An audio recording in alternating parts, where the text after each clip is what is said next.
અરવલ્લી જિલ્લા એસઓજી ટીમને મોટી સફળતા મળી છે। શામળાજી પોલીસ સ્ટેશન વિસ્તાર નજીક આવેલા ગલી સિમરો ગામની સીમાથી અંદાજે 15 લાખ રૂપિયાના ગાંજાનો જથ્થો પકડી પાડ્યો છે। મોડી રાત્રે એસઓજી ટીમને બાતમી મળી હતી કે ગલી સિમરો ગામની સીમા આરોપીએ પોતાના કબજા ભોગવટાવાળી જગ્યામાં ગાંજાનું વાવેતર કરેલું છે। ચોક્કસ બાતમીના પોલીસે તપાસ કરતા ગાંજાના 54 છોડ જેનું કુલ વજન 31.950 કિલોગ્રામ પકડી પાડ્યું છે। પોલીસે એનડીપીએસ એક્ટ હેઠળ ગુનો નોંધી વધુ તપાસ હાથ ધરી છે।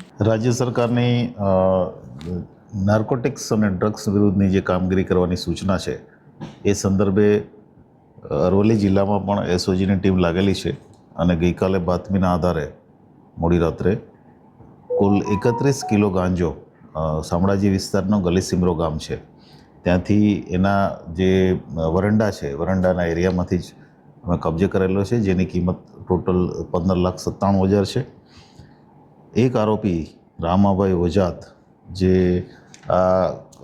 જેનું પોતાનું આ માલિકીનું જગ્યા છે એને અમે અરેસ્ટ કર્યો છે।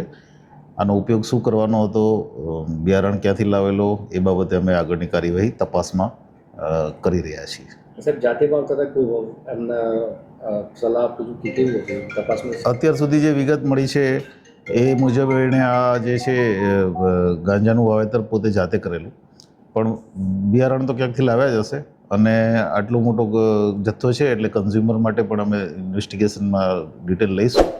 પ્રાથમિક તપાસમાં એટલું જ મળ્યું છે કે એણે પોતે અનેક સાધુ સમાજના લોકો સાથે સંપર્કમાં હતો અને પોતે કન્ઝ્યુમ કરતો હતો, એને હેબિટ છે એટલે પોતે પોતાના માટે યુઝ કર્યું છે એવી પ્રાથમિક વિગત છે, પણ એ અમે હજી ડિટેલ ચેક કરવાની બાકી છે।